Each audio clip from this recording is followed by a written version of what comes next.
future do we want for building our people and for our communities? Today we are here to say we want a world built on care, responsibility, and solidarity, not just as words, but as concrete action. The three organizations behind this event embody each in its own way the vision of integral development. Strathmore University, a center of academic excellence, I'll tell you. You didn't say that, but it is. A place of growth and opportunity for thousands of young people, and living testimony of how education can transform not only individuals, but by them the entire society. Its strong record of producing highly skilled graduates, many of whom take leadership in roles in business, technology, and public service, demonstrate its effectiveness in translating academic rigor into real-world impact. Through its innovative programs and industry partnership, the university equips students with practical knowledge and values, ensuring that they contribute meaningfully to the development of their communities and beyond. The second partner is Harambee Africa International, founded in 2002 on occasion of the canonization of Saint Josemaria Escrivá, the founder of the Opus Dei. Choose from the very beginning a distinctive approach, not to bring ready-made solutions from outside, but rather to support and strengthen local initiatives, projects conceived by and led by Africans to Africans and for Africans. Over the past 20 years, Harambee has promoted hundreds of projects across different African countries, especially in the field of education, vocational training, and healthcare.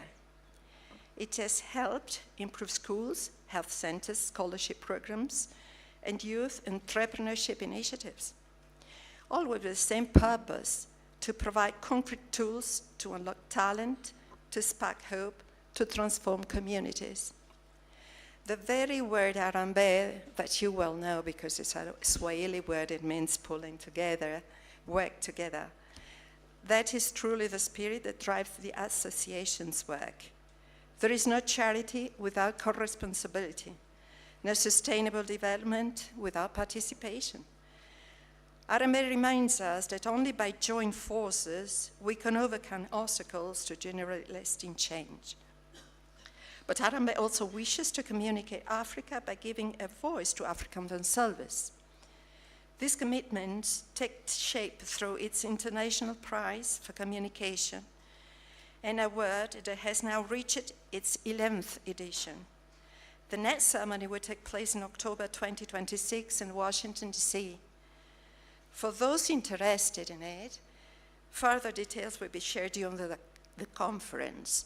And we have here the possibility to speak each other in the Harambee booth outside here, just outside here.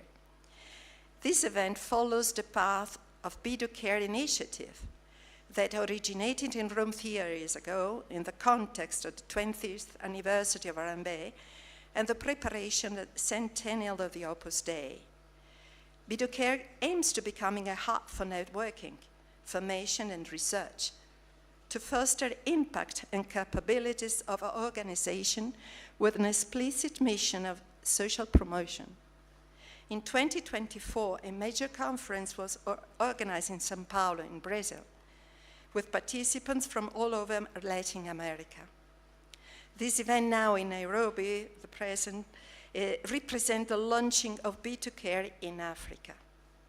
During this conference on Friday, there will be a special session dedicated to BeDoCare. The organization will present its vision and more details, inviting all of us to join forces building new form of collaboration. So, 3 different partners, 3 different realities, but united by the same convention. True development always comes from encounter, from collaboration, from creativity, from shared responsibility of each person. Looking around today, coming here, I saw many young people, many young faces, and I want to say you are the real driving force of this gathering. The future is not something that will simply arrive tomorrow. It's not. The future is you, now, today, with your natural inclination for innovation and creativity, your passion, your courage. You have the power to change the world. This conference is precisely about that, building connection, imagining new paths together. Of course, we know there are difficulties still affecting many communities, but we also know that every challenge can become an opportunity if we face it together. This is the deeper meaning of Harambee. No one is saved alone.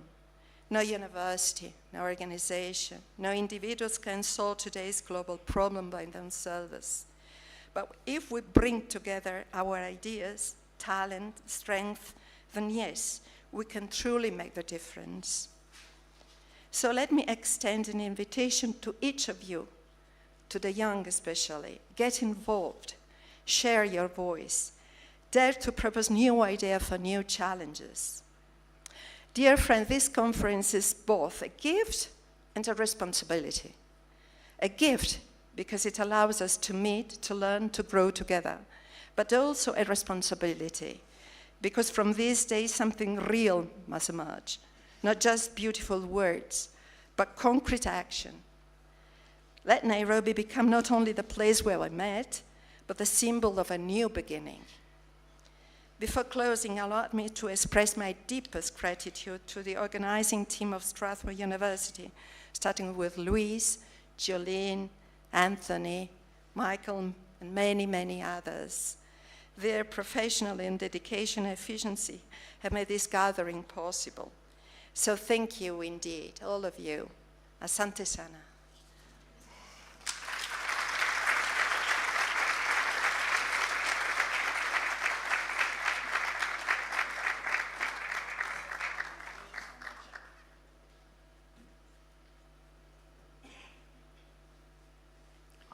Another round of applause for Linda.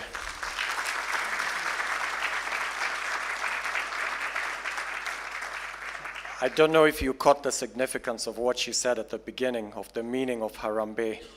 So it's a word that we use when we are pulling something together, like we're pushing a car and we say Harambee and then everyone pushes it, or you pull the rope Harambee and then so you come together.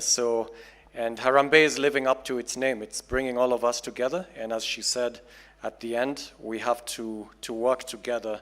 Then we have a real chance to address the challenges that Africa has. And now I'm going to invite the Pro-Chancellor of Strathmore. Now you might be wondering what that means. Strathmore has a Chancellor, and the Chancellor is the Prelate of Opus Dei, who lives in Rome, Fernando Ocarith, and whose Vicar General is here, Javier del Castillo. So honored to have you here with us. And since he lives in Rome and can't be in Strathmore as much as we'd want him to be, he has a representative in Kenya. And that representative is then known as the Pro-Chancellor. So the Pro-Chancellor of Strathmore University is the Reverend Dr. Engineer Father Silvano Ochodo, whom I'll now ask to come on stage to address the conference. Father Silvano.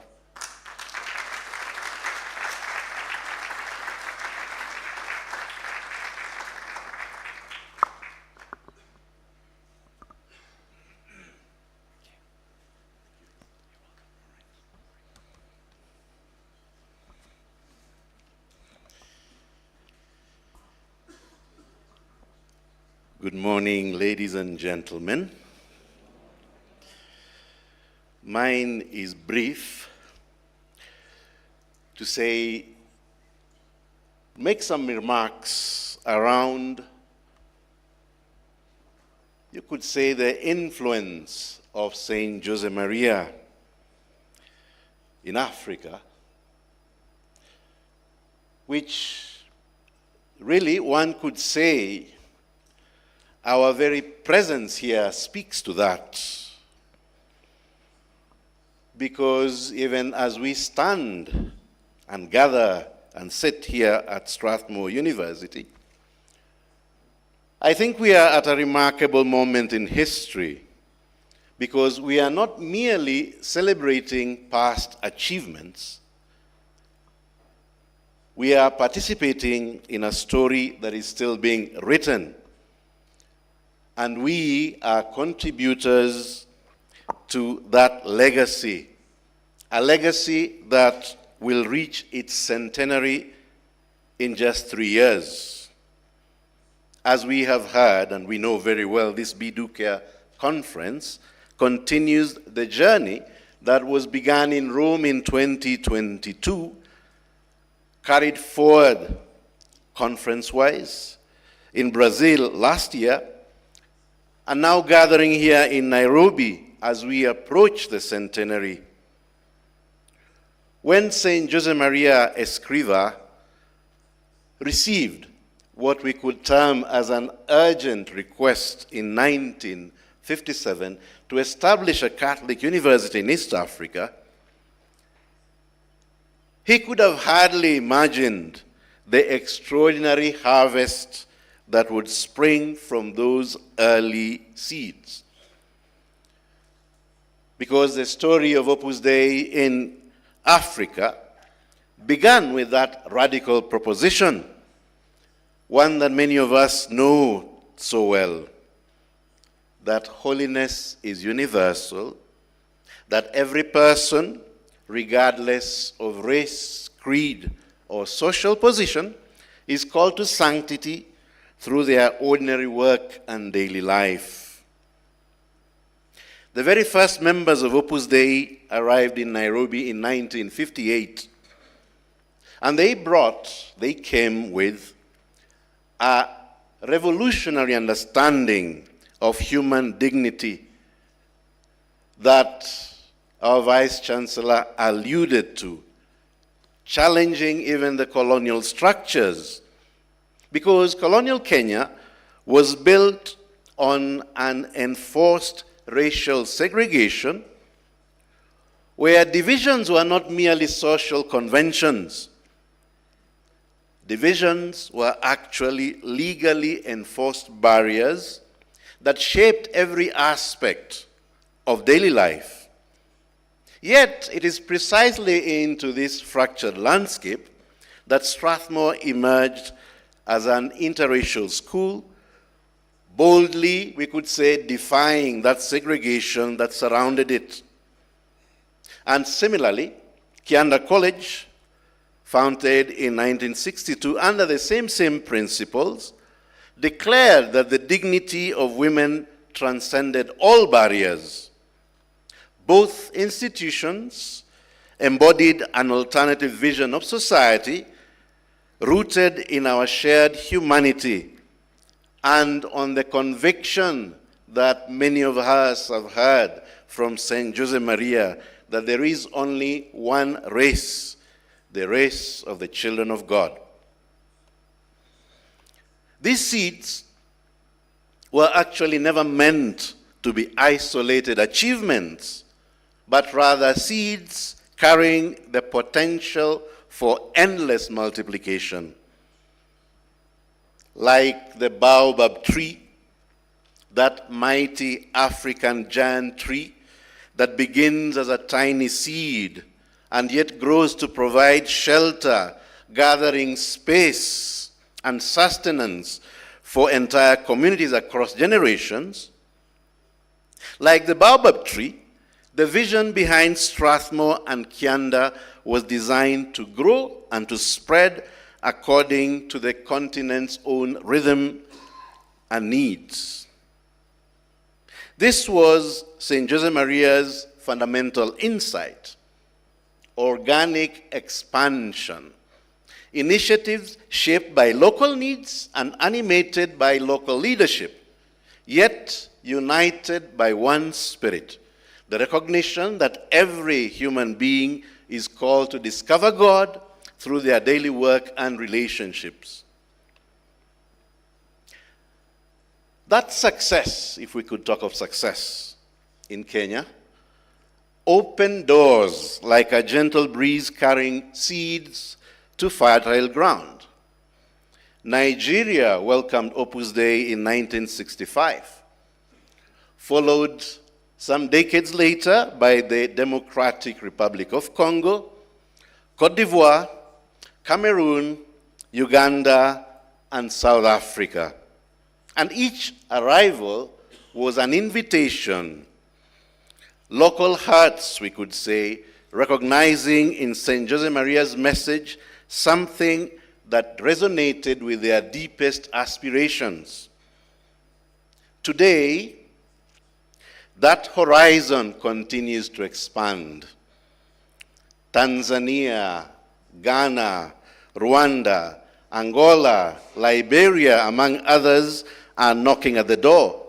And they are all drawn by witnessing communities transformed by ordinary people, those ordinary people discovering extraordinary potential of their daily work when lived in union with God. Thousands, but literally thousands, of professionals, African professionals, have been formed in this spirit, serving across the continent as bridges between world-class competence and deep commitment to their people. They are now leaders who measure success not by personal achievement alone. Personal achievement most certainly is necessary, but it cannot be the only factor. So they do not measure success by personal achievement alone, but by contribution to the common good. Business leaders, for example, who prioritize ethics over maximum profit. Doctors who serve where they are most needed. Teachers who see classrooms as places of human formation. Public servants who work for the common good, etc., etc. This is St. Josemaria's vision, a vision that is made concrete. Ordinary people, as we've said, discovering that their work done with professional competence and Christian spirit can transform society from within. As we prepare for the centenary of Opus Dei in 2028, Africa stands both Sorry, I think my papers have pressed the button. They must be very heavy. So as we prepare for the centenary of Opus Dei in 2028, Africa stands both as living witness and vibrant promise. The continent, once seen as mission territory, has become a source of vitality for the universal church, and I would say for Opus Dei itself. Our very presence here today bears witness to a profound reciprocity. The continent that once received the message of Opus Dei now offers its own riches in return. Africa brings youthful dynamism. Africa brings an intuitive grasp of the sacred dimension of daily life and the lived experience of resilience that transforms challenges into opportunities. From this rich soil emerge fresh insights about seeking holiness in the modern world, perspectives forged in authentic experience of both struggle and hope. The profound connection between individual flourishing and communal well-being that is so evident in many of our African cultures, that connection resonates deeply with St. Josemaria's teaching about unity of life. BeDoCare speaks powerfully to this context, inviting all of us to deepen our understanding of care as both personal commitment and shared responsibility, as an integrated approach to being, doing, and caring. So as we gather here for this BeDoCare Conference, we are not simply examining St. Josemaria's influence in Africa. Rather, we are extending it. Every single one of us here, each participant here carries the potential to be a new seed planted in their particular corner of this vast continent and the world at large. Our journey towards 2028 is not a countdown to celebration. Rather, let's look at it as a call to action. As the prelate of Opus Dei reminded us at the outset, the reflection around the centenary was to better understand the challenges so as to think of how to contribute better to society and the church. And for us gathered here at BeDoCare, this invites us to deepen our commitment to the spirit of generous self-giving, the one that St. Josemaria envisioned, recognizing that the work of God is not complete because each generation must discover anew what it means to seek holiness through work, family, and service. So let us leave here committed to action, and I would propose 3 concrete actions. One is being attentive. Another is being present. And a third is to be responsive to those who we serve. Developing solutions, I would say here, rooted in African realities, while remaining open to universal wisdom, and mentoring the next generation in this spirit of service. May our contribution to the universal church and to the world at large emerge from our authentic selves, living the universal call to holiness with excellence and love, remembering always that we are called not just to do good work, but to deeply care for every person we encounter. And yes, the seeds planted in 1958 have grown into a great tree. Now it's our turn to scatter new seeds, confident that God will provide the harvest in his own time and way. May St. Josemaria intercede for us as we continue this journey of sanctification and service, and may our preparation for the centenary in 2028 deepen our commitment to being authentic through the quality of our care. Thank you very much.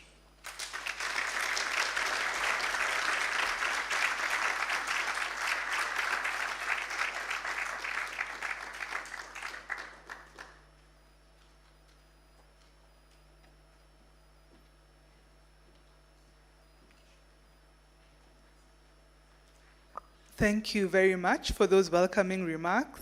I think the call to action and to serve our society and working towards the common good has really been emphasized, and I hope throughout the conference we can get little ideas on how to do that.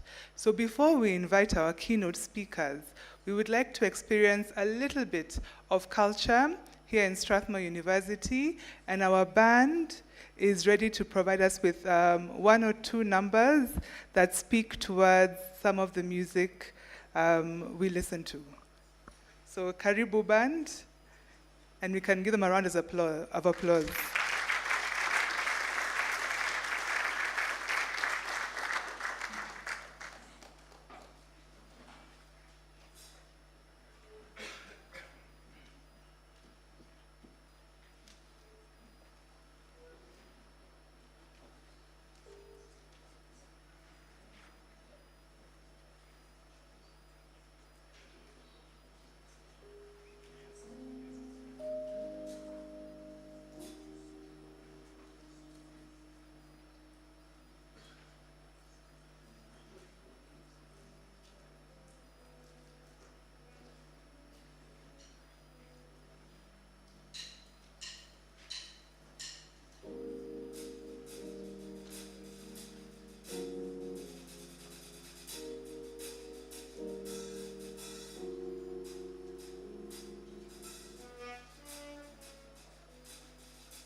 Thank you very much to the band. The band is made up of current students who are here in Strathmore, who have found, apart from their academics, passion in music, which we attempt to nurture by giving them a platform. So let's give them a big round of applause.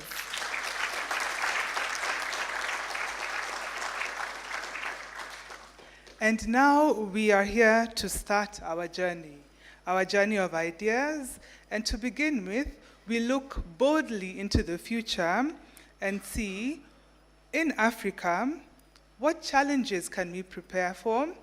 What opportunities can we seize to shape this continent of ours and to seize any opportunities that have been given there for us? Our first keynote speaker is uniquely placed to help us see this vision, or perhaps your perspective on this vision.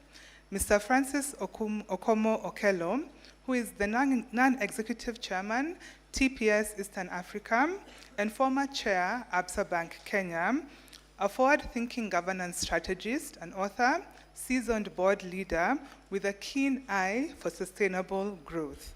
Mr. Okello, welcome. And let us welcome him with a round of applause.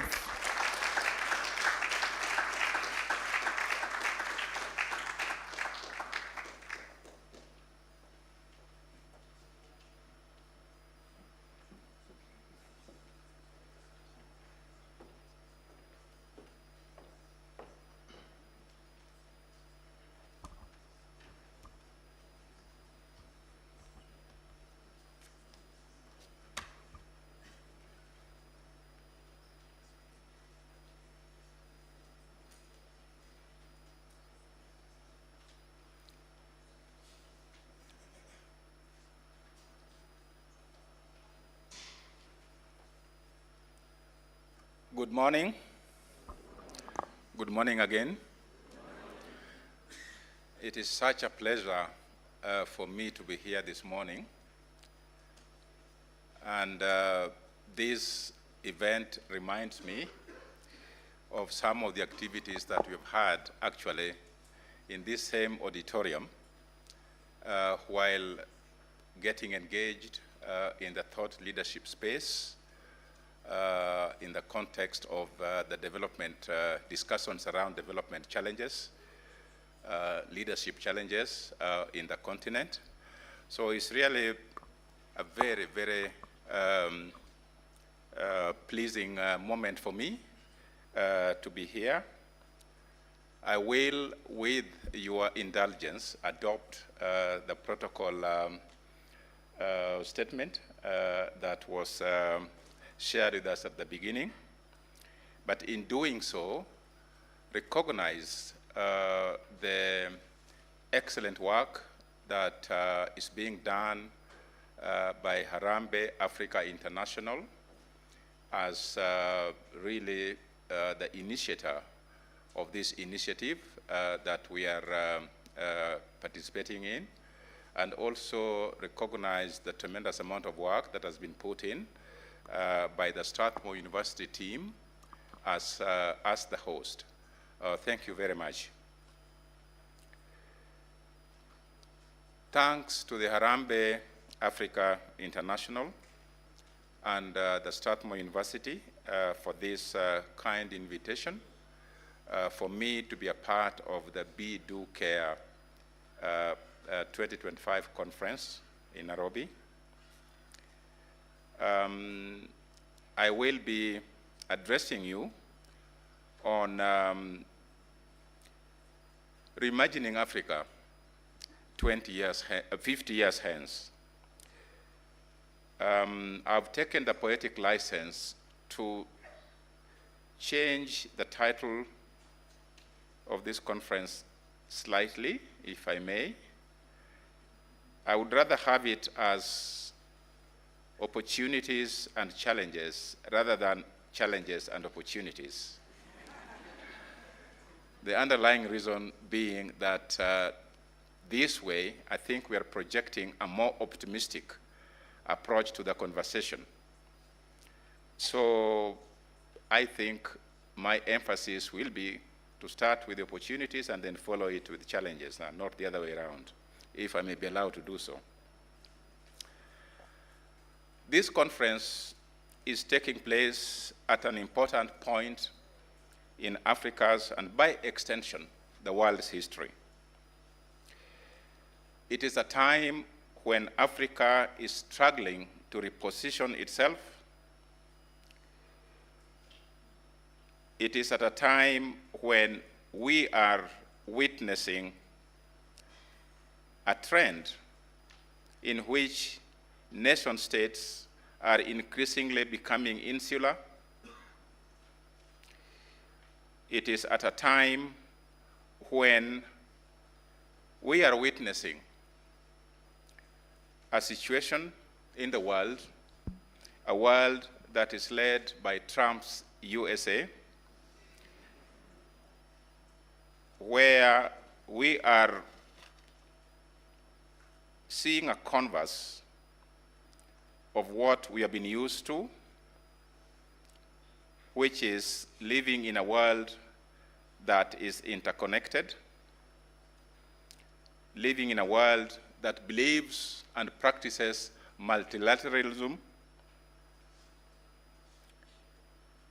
We can see a situation where instead of celebrating globalization of the village, we are unfortunately witnessing a converse of that, and the trend is visualization of the globe. Indeed, we are witnessing a situation where,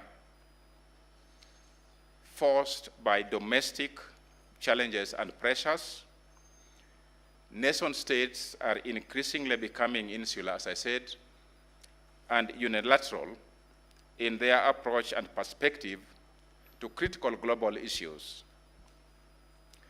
Narrow and parochial nationalism is on the rise, and it has its able interlocutors, far and yet close to our own borders. This situation manifests itself, among others, in the ongoing unnecessary tariff wars all over the place. As I said at the beginning, this conference reminds me of a similar keynote address that I delivered in this same auditorium on the 16th of April 2008, before some of us were born. And it was during the relaunch, brand relaunch of Strathmore University Business School, formerly Strathmore Business School. I had been invited to speak on, and I quote, business management and leadership, taking Africa forward.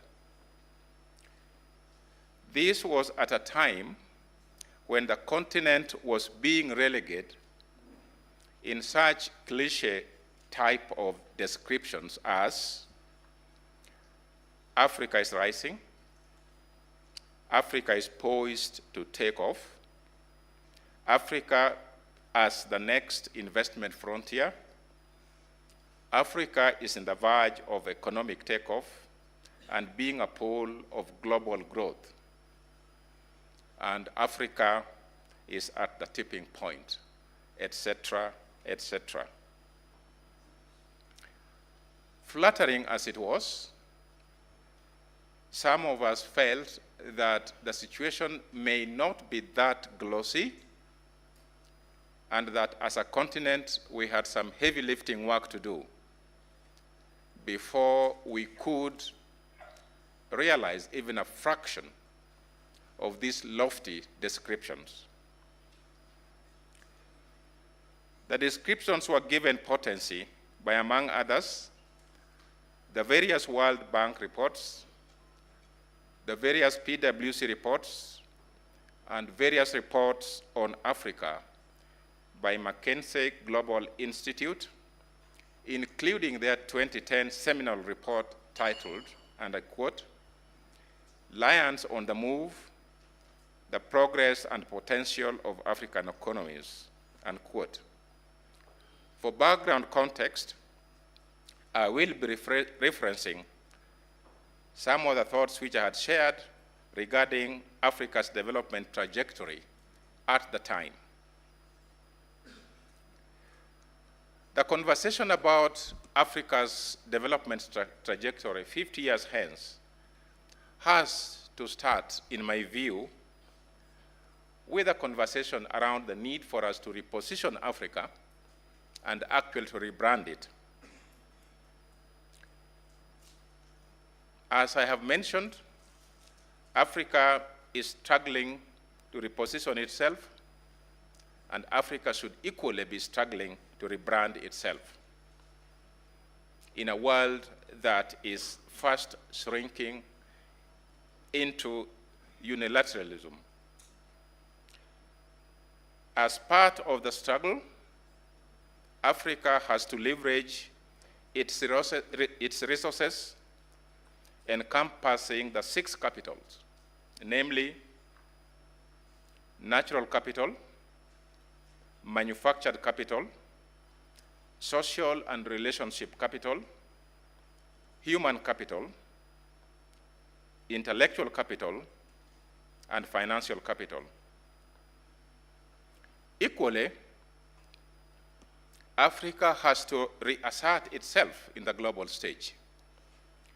The reassertion should, in my view, relate to such strategically important issues such as competently challenging the current world political and economic order, addressing such overarching global strategic and existential issues such as sustainable development and climate change.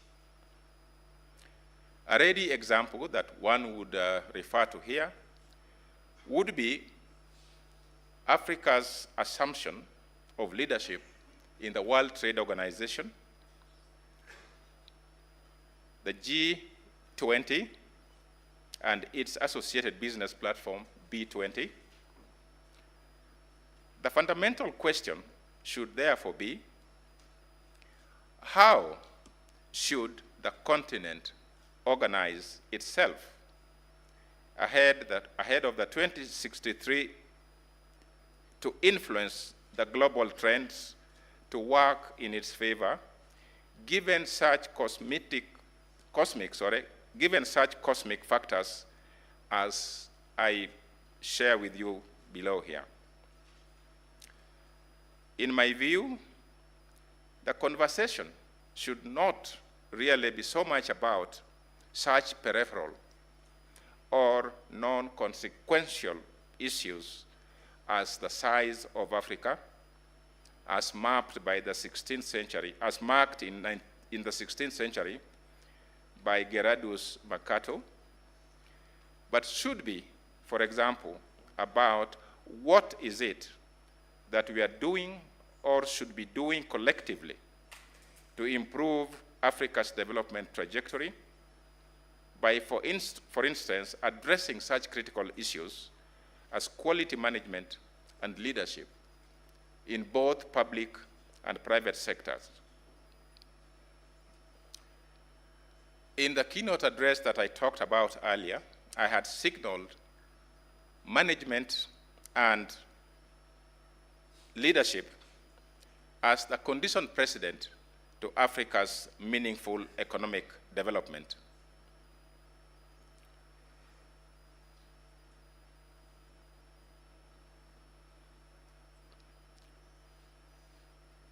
I had argued at the time that the opportunities which we were witnessing at the time and which were giving rise to the lofty descriptions that I shared with you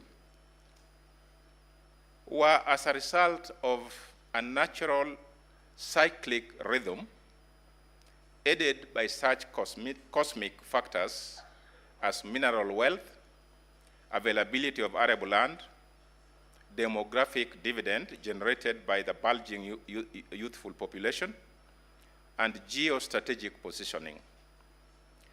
But I had also cautioned that all these would remain transient before the window of opportunity would shut.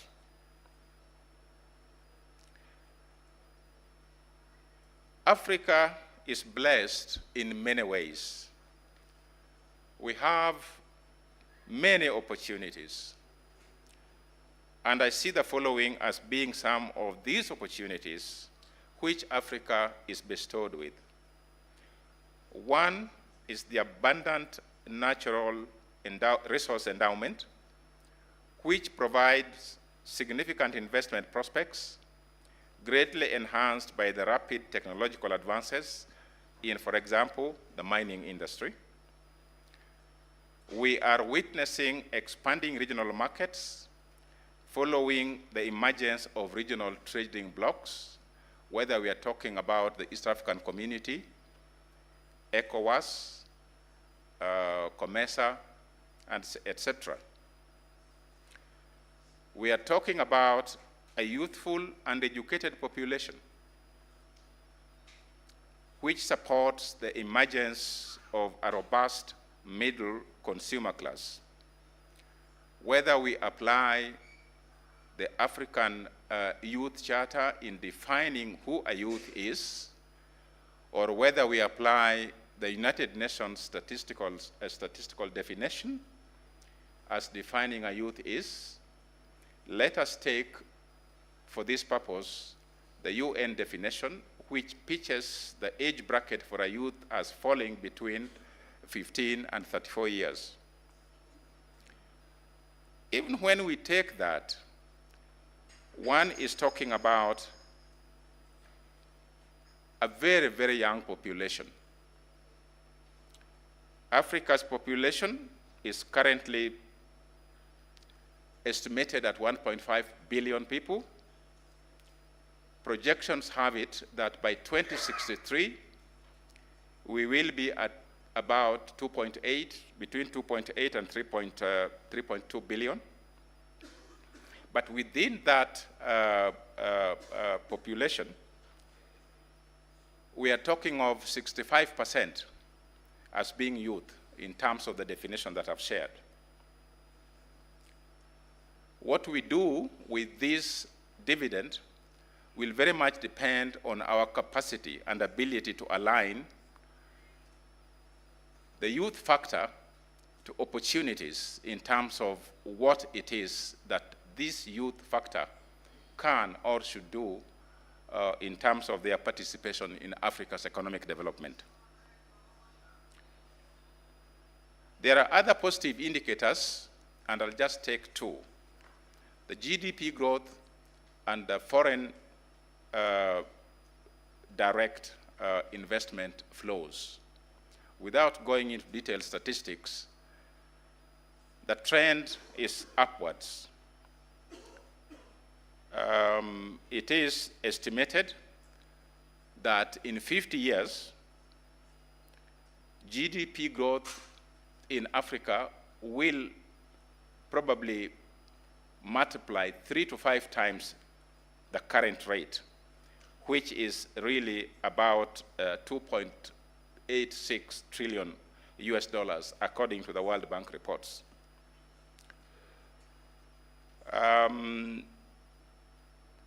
The foreign direct investment flows are also reflecting the same kind of trend.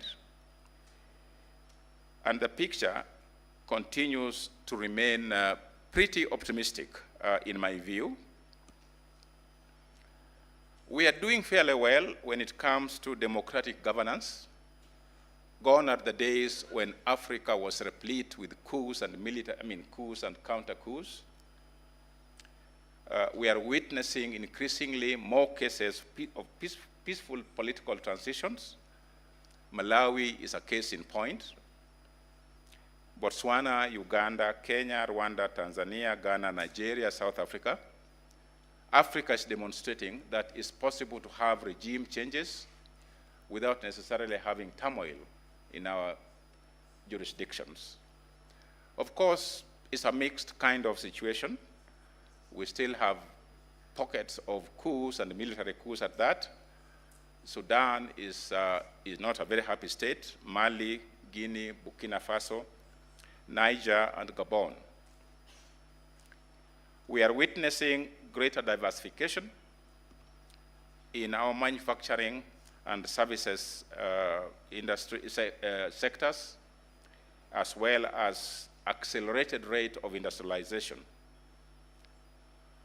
When it comes to provision of banking and financial services, I think Africa is doing great with the emergence of regional banking organizations such as the ABSA Group, the Diamond Trust Bank Group, the Kenya Commercial Bank Group, the EcoBank Group, which groups have very, very visible presence, regional presence in Africa.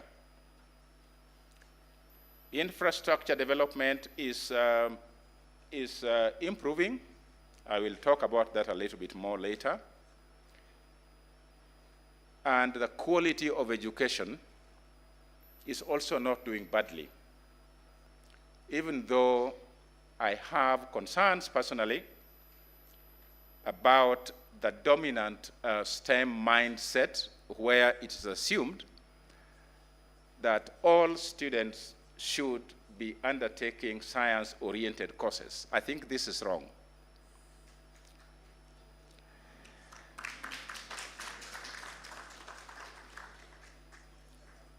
I also have a challenge with the ongoing experimentation in Kenya, as an example, of the competency-based curriculum, because all these experiments end up with producing silo, tunnel, visioned professionals and entrepreneurs. That is my problem. In my own view, Africa needs critical thinkers. In my own view, Africa needs polymaths, that is, professionals and entrepreneurs that are capable to connect the nodes that cut across different disciplines. Because after all, the kind of problems that you are called upon to solve as professionals or as entrepreneurs do not come to us in silos. They come to us in fairly complex combinations. So an educational system that encourages narrow thinking is not helping to develop our minds in a way that we can, through interdisciplinary application, solve problems that come to us in the kind of complex combinations that I talk about. So I have an issue with that, but having said that, I think the progress is commendable in terms of the direction of travel. There are several challenges that one sees in the continent, and I see the following as being some of the most pressing development challenges which Africa is facing and could, in my view, act as an impediment to the realization of the Agenda 2063, that is the AOU agenda. Firstly, we have limited execution capacity. The public-private partnership as the dominant model for developing mainly infrastructure in Africa is, in my view, being hampered by such factors as lack of transparency and accountability, lack of proper articulation of public values, and lack of the necessary capacity to structure and de-risk these projects in a way that they could be sustainable for the benefit of Africa. Oftentimes, in my own experience, such factors delay completion of financial close and ultimately project completion and the subsequent execution of these projects. I have talked about quality of management and leadership, as well as governance in both public and private sectors, including faith-based organizations. And therefore, the imperative need for us as a continent to refocus our attention to ethical and or value-based leadership. It's about leading with integrity. It's about our redefining what development is all about. Development, in my view, does not mean constructing skyscrapers.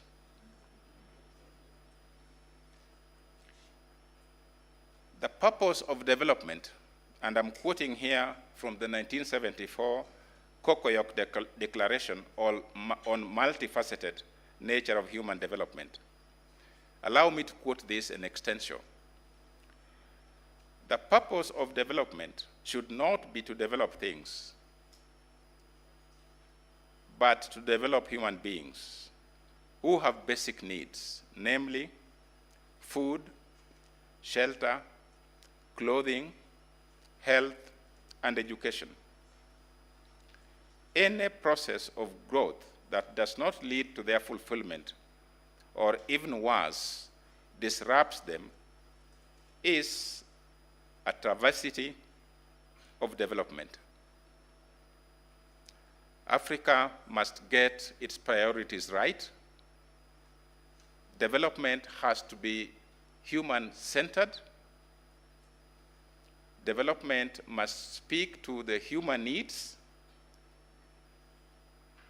that we need really to be focusing on, and not these other priorities that we seem to be having. Although I talked about regional integration, we still have a challenge in this area in terms of weak integration of markets and economies. I think we need to minimize the value destruction that comes with fragmentation. I think we need to minimize value destruction that comes with the multiplicity of trading regional blocks that on the surface aim to do the same thing, but in the process dissipate the energies that would otherwise give us the forward momentum that we require. There is a deficit in physical infrastructure. Africa should be more interconnected in terms of roads, airports, railways, to facilitate intra-Africa movement of people, goods, services, power grids, to support our regional development agenda. The low productivity is an issue that we need to address. It impacts agriculture, which is the mainstay of many of our economies, but it also impacts manufacturing and industries. I also think that lack of goodwill or lack of sufficient goodwill, be it demonstrable or not, from leaders, especially political leaders.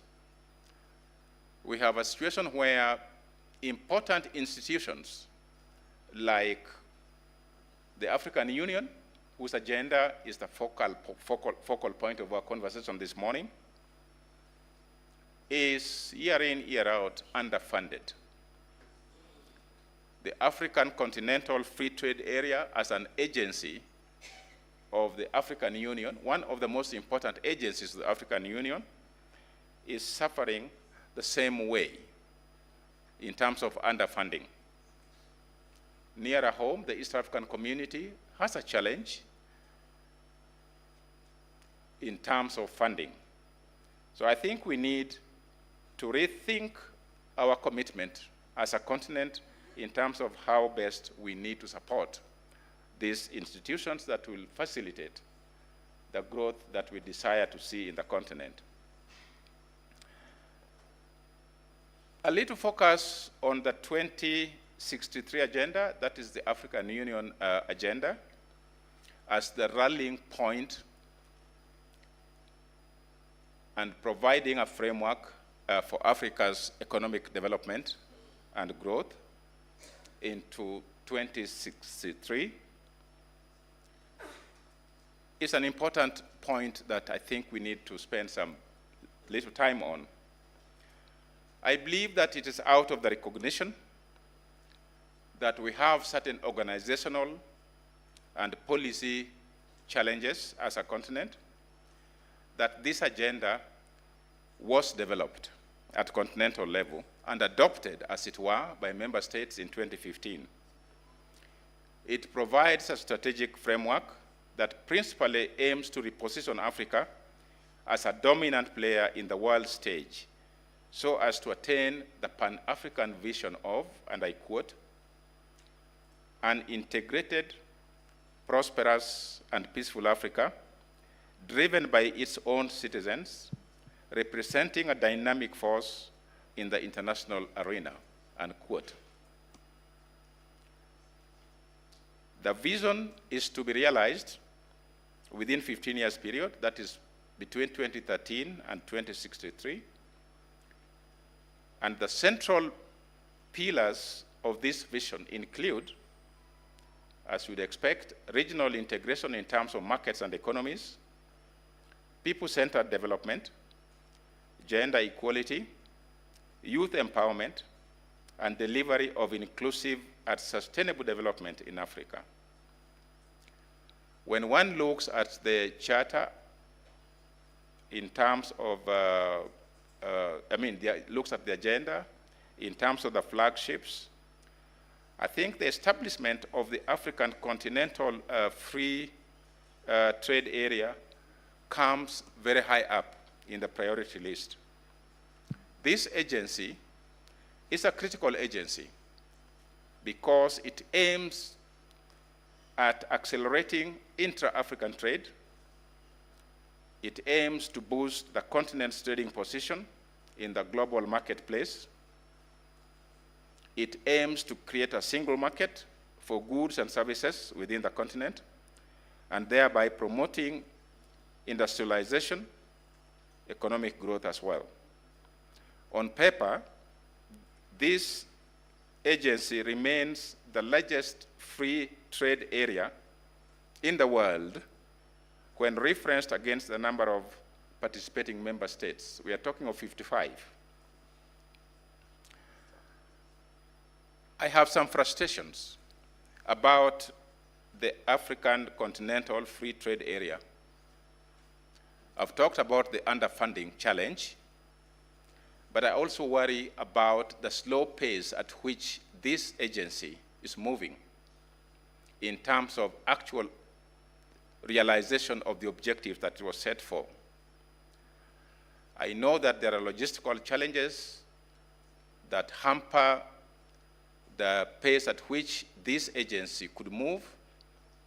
I know there are issues around heavy bureaucracy, but I also think that this is the one African Union agency that needs to really set the pace in terms of the speed at which African economies and markets can be and should be integrated. In the interest of time, I will not talk about the other flagship projects that have been so well articulated in the agenda. Suffice it to say that these flagship projects, whether they touch on infrastructure, education, and so forth, are very well thought out. But as they say, the taste of the pudding is in the eating, isn't it?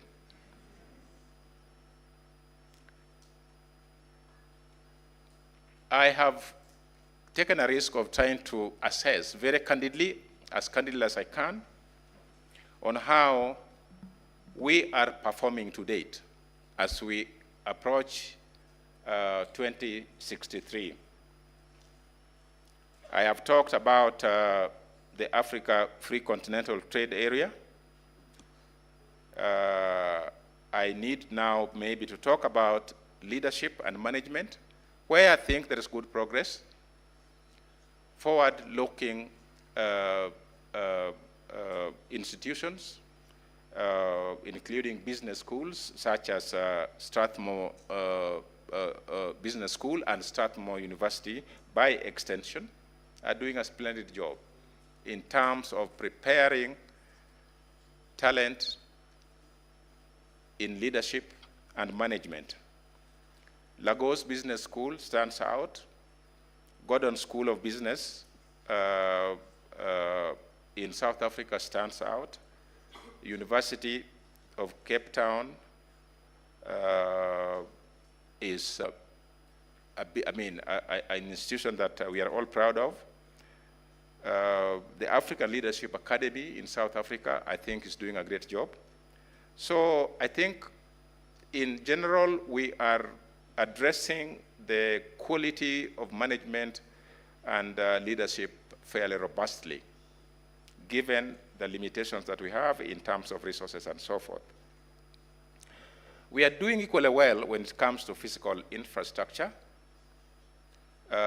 Those of us who come from East Africa are aware about the Bujagali hydropower project in Uganda. This was essentially a public-private partnership initiative. We are aware of the Ethiopia's Grand Renaissance Dam in Egypt. We could be aware of CCOM, and I could go on and on. But the point is that there is good progress in terms of infrastructure development. We still have a lot to do. And I think that what we do in terms of opening the infrastructure in Africa is going to determine the pace at which we move or accelerate our economic growth as a continent. Infrastructure is such a key thing that I think we need to focus on. Allow me to map out the initiatives that are being taken by forward-looking organizations such as Harambee Africa International and Strathmore University, for example, in organizing the BeDoCare Conference of 2025. The BeDoCare is about many things. It is about inculcating a culture around value-based leadership. It is about inculcating a culture around ethical leadership. It is about promoting visionary leadership. And it's about coming up with the practical actions that we need to undertake as a continent to facilitate the realization of the goals and objectives that we so adequately express in the 2063 agenda. It also promotes, as a priority, shared prosperity and sustainable development. So initiatives like these are important catalysts to actually accelerate Africa's economic development, not just economic development, but development generally. This also shows us that the responsibility of developing this continent does not rest with governments. It does not rest with the African Union. It rests with you and me. We have a collective responsibility, whether as individuals or institutions or member states or as regions, really to drive this agenda. The realization of the 2063 agenda will ultimately depend on our collective call for action. And I emphasize the reference to the collective call for action. In this connection, the individuals, that's you and me, institutions, regional or continental, have to align themselves to the goals and objectives of the Agenda 2063. To be realized, in my opinion, the Agenda 2063 must intentionally and actively championed in Africa's thought leadership spaces, such as media, boardrooms, and institutions of higher learning, including universities. But it is an engagement that should also find space in intergenerational conversations within our families and within our communities. That, to me, is the collective call for action that will make a difference in terms of pacing up the rate at which we could realize these objectives that we are talking about in the context of the AAU 2063 agenda. In my view, it is through such actions that we can collectively create the required sense of urgency and execution capacity, because the pressure must come from this law. We have then to transmit it through our leaders, whether at national level, regional level, or continental level. That push has to be created by you and me. So, as I see it, realization of the Agenda 2063 should be our collective responsibility, and not a responsibility that we delegate, thinking that it's somebody else that should be worrying about it, whether government or an institution. In conclusion,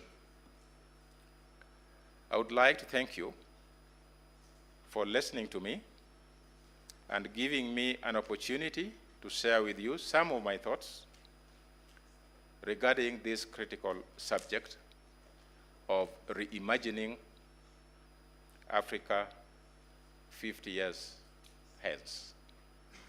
Thank you very much.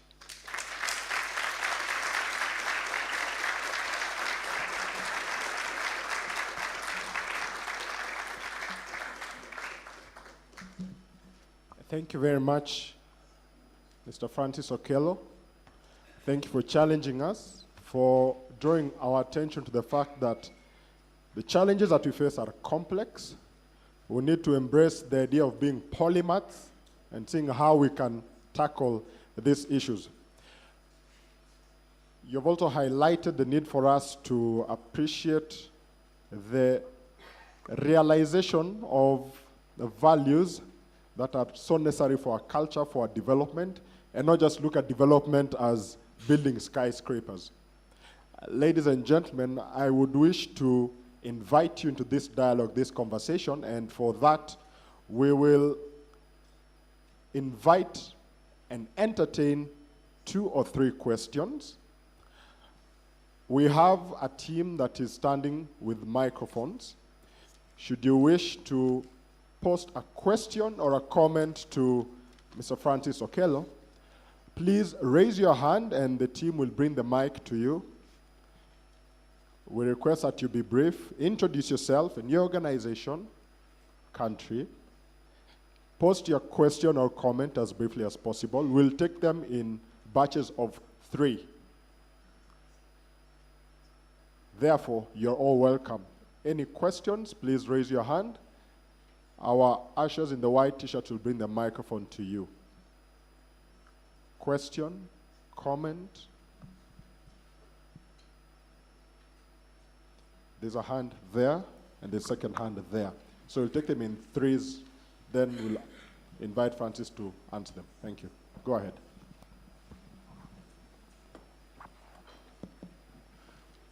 Hello, good morning.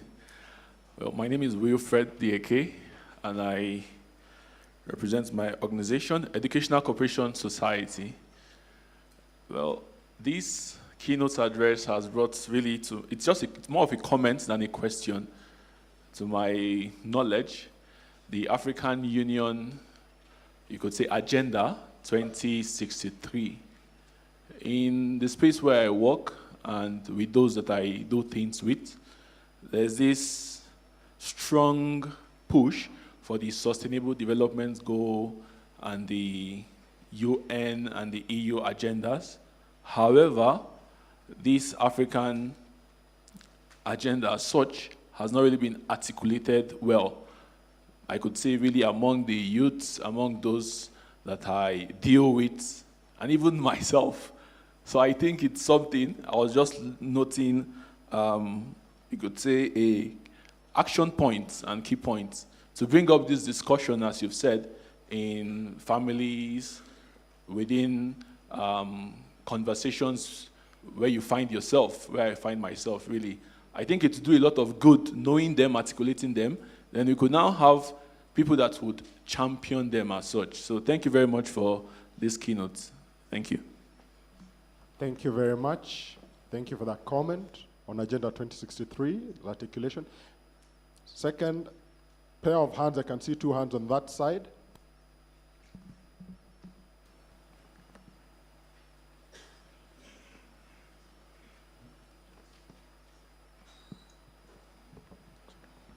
Philémon Mwamba, professeur de sciences politiques, Université catholique du Congo. J'aimerais m'associer aux réflexions faites tout à l'heure par rapport aux difficultés des pays africains de conclure en beauté l'agenda 2063. L'intervenant de tout à l'heure a parlé du faible capacité d'interconnexion entre les zones. Mais moi qui viens de la République démocratique du Congo, je me pose la question de savoir comment atteindre cette intégration et arriver au point culminant de l'agenda 2063 quand les pays africains se font la guerre entre eux. Quand on compte dans certains pays des millions de déplacés internes à cause de conflits. Quand les identités sont source d'anéantissement de certaines populations. Et aujourd'hui, participer à la gestion du pays à travers les détournements pour un enrichissement personnel et non un investissement collectif, comme l'on venait de l'entendre tout à l'heure, je me pose bien des questions sur l'avenir de l'Afrique. Voilà pourquoi la jeunesse doit être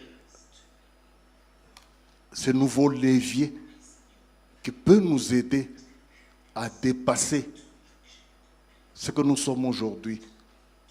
Et surtout, en sachant que nous ne sommes qu'une seule race, comme le vice-recteur de l'université venait de le dire tout à l'heure, la race humaine. Si nous ne sommes pas capables de nous constituer en cette race humaine des enfants de Dieu, en voyant l'autre comme la créature à l'image de Dieu, l'Afrique restera toujours stagnante, comme c'est le cas aujourd'hui, parce que nous envions les voisins, nous envions l'autre, et nous ne voulons pas nous asseoir ensemble avec l'autre pour aller de l'avant. Merci.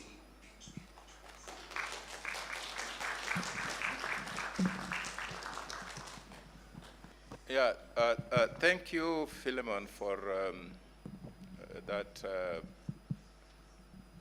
important question that you've raised.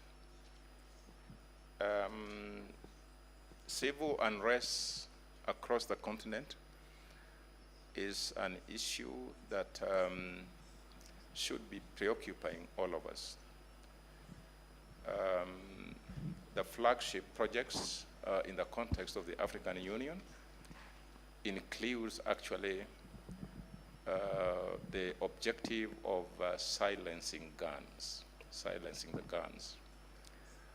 How that is actually translating into action is something that we can debate. But the fact that the African Union is concerned about the need for peace, for there to be meaningful development, is something that I think we have to acknowledge. How quickly we are doing it is a debate that we can have. I share with you the concerns around our being parochial in outlook, the rivalries that we see across the continent, most of it really sibling type of rivalry. I mean, you see that a lot in the East African community context. Is a concern. When I talked about situations that we are witnessing of parochial engagements and preoccupations with the immediate in terms of what we see as being in national interest, and failing to understand that the bigger our economies are, the bigger the markets are, the faster we can achieve meaningful and sustainable development, is a tragedy. You talk about the youth. The youth factor is a dividend that we could expect to reap, but as I said in my speech, much will depend on what we do with the youth. It can swing both ways. It could be a blessing, but it could also be a curse. It could be a blessing if we were going to be able to align the energy, the zeal that the youth have in a way that they can see themselves as part of the future of this continent. That is going to require creating a sense of belonging and ownership among the youth. I think that is going to require that the youth be given something to hope for in terms of their futures. And it is not going to, just be a question of leaving the youth unto themselves without giving them the necessary support that they need to have meaningful engagements in their communities and in their nations. So I think the African Union conceptually is in the right track. I mean, there is a special focus on the youth agenda. There are several programs that are coming up that are focusing on the youth because of the realization that it is an important factor in the development scenario. But I also think that even at individual level, issues about intergenerational conversations is not what it should be. Traditionally, knowledge in the African context was transmitted through storytelling. Proverbs, riddles, mythology, parables. Storytelling was a big thing. Urbanization comes in different forms, and children and parents are separated for long. So we have screens, TV screens, we have phone screens intervening. So kids grow, conversing, yes, but conversing with screens. Having role models, yes, but having role models derived from the screens. So we have a problem. I think we need to go back to the basics and find a way of how we can promote deliberately intergenerational conversations. In fact, these conversations are two-way traffic. The older generations like me learn from the younger generations and vice versa. but more importantly, critical issues like the 2063 agenda should be talking points. Should be talking points in homes, as I said, in communities, media, and so forth. We don't know much about the Africa 2063 agenda. We don't know much about it. You hear about it in such conferences, but beyond that, it is quite remote and abstract to many people. So I think in terms of communications, we need to do a little bit more. And as I said, it would help also if national governments could align their own individual development plans to this agenda. It's only through that kind of alignment, I think, and harmonization, that these processes that we are talking about could be made more meaningful. But we can't give up. We can't give up. As the Chinese say, a journey of 1,000 miles starts with an initial step. We have to make that initial.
Is that something that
have a lot of also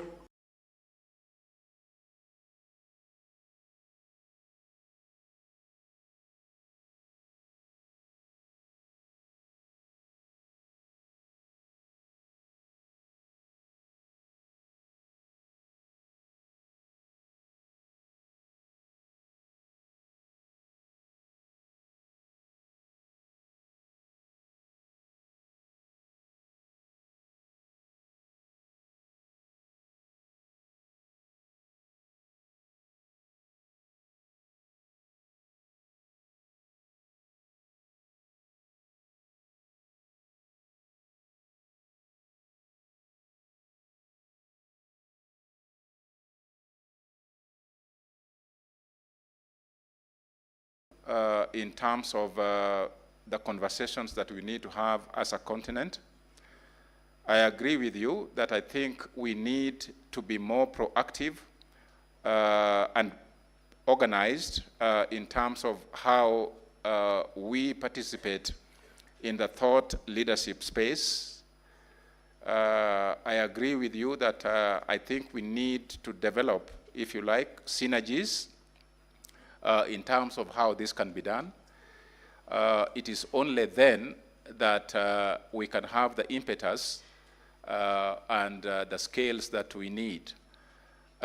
When you take an example with the integration, regional integration, I often argue that the design of our integration effort is faulty.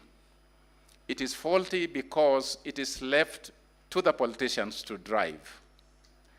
I have argued in certain fora that really integration is a life and death issue because we are talking about expansion of markets, we are talking about expansion of economies, and it should be a responsibility that goes beyond just politicians. We need professional associations to create the pressure through engagement. We need civil societies to create the pressure through engagement for the integration agenda to have meaning. It is this kind of pressure that we create that gets transmitted to the political leaders in a way that it becomes part of their manifestos and all this kind of stuff. As you rightly point out, the Agenda 2063 is thought about as being abstract and remote, and this is because member states are not actually integrating this agenda into their national plans, development plans. Because if that were the case, then the conversation about the Kenya's National Development Plan would be having a focus on what the AAU 2063 agenda is. The moment the Kenya's National Development Plan has a focus on the AAU 2063 agenda, it gets closer to us. And I think that alignment is important, for example, in the kind of infrastructure development that we think about, and in terms of the plans that we have for the country, which have to be seen in the context of the wider region and by extension, the continent. So I think that there is a gap here, and I think institutions of higher learning like universities should really be playing their role here as well. Faith-based organizations, should be playing their role here. And I think this has to be some kind of multifaceted approach that all actors in the stage should be concerned about. We can have a sideline chat, probably, and exchange views with you in terms of how this could be driven. Our colleague from Belgium, I think you make a very valid point. The future of Africa is not going to be around formal employment. The future of Africa is going to be about wealth creation. And wealth is not necessarily created in formal employment. In fact, maybe formal employment especially when you talk about the public sector, destroys value. I'm being very candid here. When you relate activities to wealth creation, you have to question whether the bloated civil service that we have in Africa is doing anything good in terms of creating that wealth. So I think the mindset around people going to school or universities for that matter, and graduating and then going into formal employment has to change. It has to be about creating wealth. How you create wealth is not going to require that you must have a university degree or work in an office that's air-conditioned. Okay? It's going to be calling for a mind shift, and I think the positioning of the small and medium enterprises as the engine for growth for this continent cannot be gainsaid. It is so important that necessary support is given to the SMEs in a manner that they can play the expected role in the continent's development, widening markets for them, giving them support in terms of inputs and in terms of just general providing a framework that enables the SMEs to thrive, because that is where actually the growth lies. Growth is not going to be about how many jobs we create in the formal sector. It is going to be about what is going on in the SME space, what is going on in the informal sector, what is going on in the agricultural sector in terms of enhancing the rate of productivity, and what is going on in areas that traditionally have been mistaken not to be as important contributors to our economic development. So I think that shift is calling for a mind shift, is calling for really us asking a very fundamental question, the purpose of education. The purpose of education is not to wear a three-piece suit. I'm a lawyer, by the way, so we go by that. The purpose for education is to prepare our minds. It primes our minds to receive ideas, assimilate those ideas, internalize those ideas, more importantly then apply those ideas and knowledge that we gain in the process to solve human problems. We are not talking about education for education's sake. We are talking about education that actually makes it possible for the minds to be open up. So any system that forces the mind to be narrow, like what I'd said, a system that is moving in the opposite direction. And I think that's why in my presentation, I talked about the need for us as professionals and entrepreneurs to be very intentional in trying to be polymaths. Being a polymath does not necessarily mean that you have to know everything. You can't, as a human being, know everything. But whatever your area of engagement is, please understand that there is a broader context. There are interlinkages. There are nodes that we have to connect, and that requires that we simply use our qualifications, whatever they are, as entry points, and a manner that makes it possible for us to actually be aware of those linkages, be aware of those nodes, recognize those nodes, and tie them in a manner that they can help us in resolving human development challenges. Thank you very much.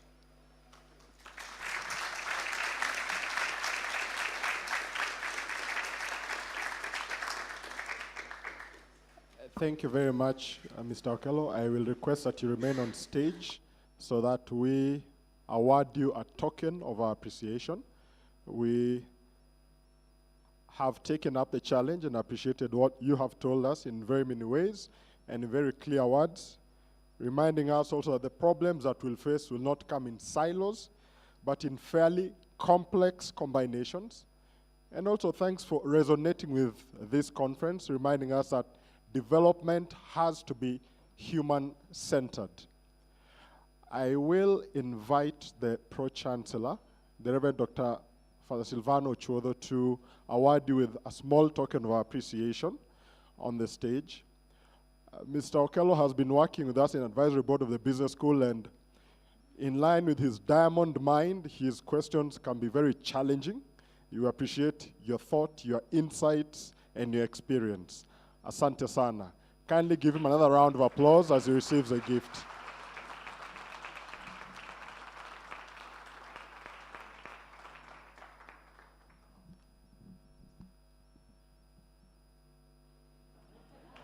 It's always good to capture these on camera, ladies and gentlemen.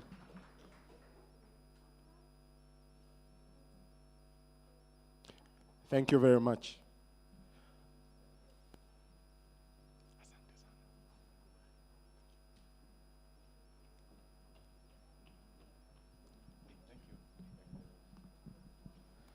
Ladies and gentlemen, we are behind schedule. My apologies for that. I am to blame for that.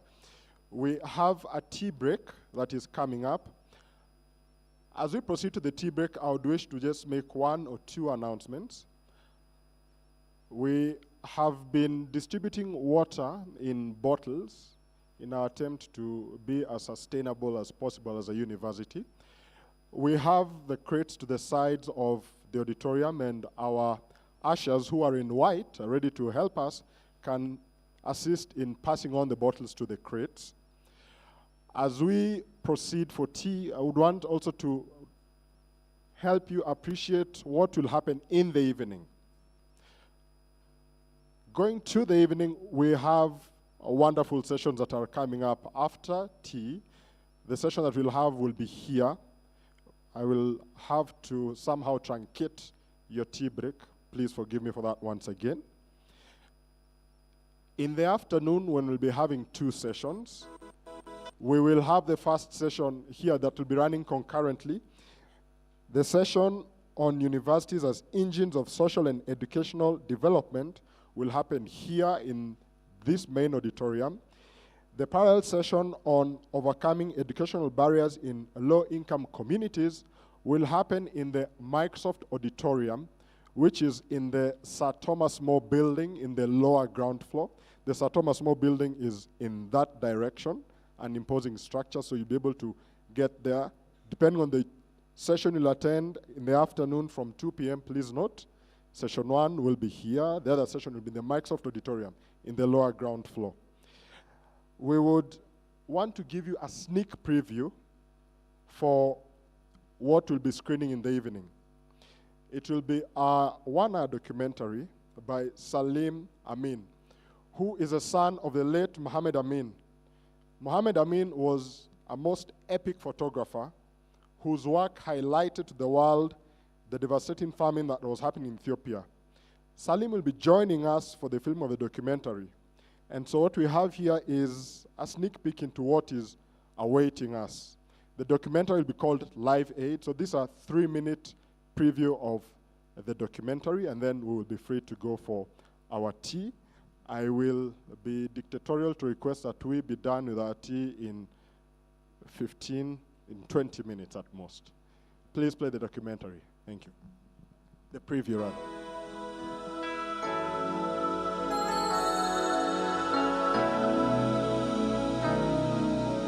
There comes a time when we heed a certain call, when the world must come together as one.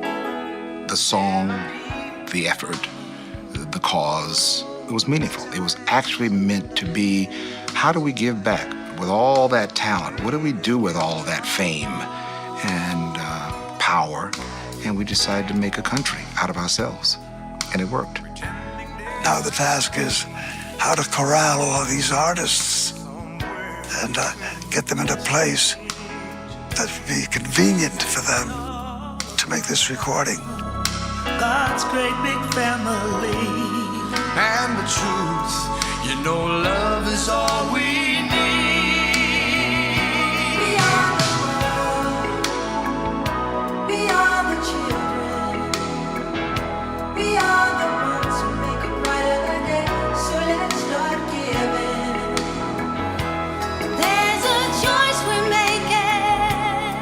night, we did something wonderful. And so to turn around on that stage and see all these artists really happy to be there, not for the song, but for the cause. We all knew why we were there. Well, send them your heart. You could see the urgency, but you also saw big smiles and let's do this and let's do it the way it's supposed to be done. You know, it all really started with a call from Harry Belafonte. We'd all been seeing these pictures on television that Muhammad Amin had shot, but Belafonte, typical of Harry, decided to take action. We are the world. We are the children. This was a sacred moment and an important thing we all had to do. When you saw the pictures as began to flow from out of the BBC in London, and NBC picked it up, and then all of a sudden the world was exposed to this devastation, then the real task began. Every report coming out by September and into early October of 1984, it is utterly clear how the scale of this is growing all the time. There was no food coming in at the time when I arrived. There was nothing there. Just thousands of just, yeah, a brown-grey mass of people. With the Horn of Africa plagued by drought and Ethiopia locked in battle, food was used as a weapon. More than 1 million people died from starvation and civil war.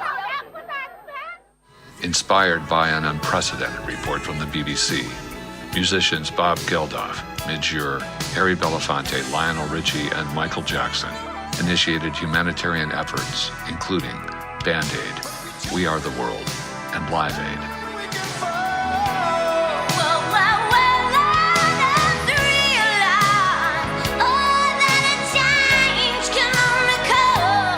Where governments failed, musicians chose to stand together as one.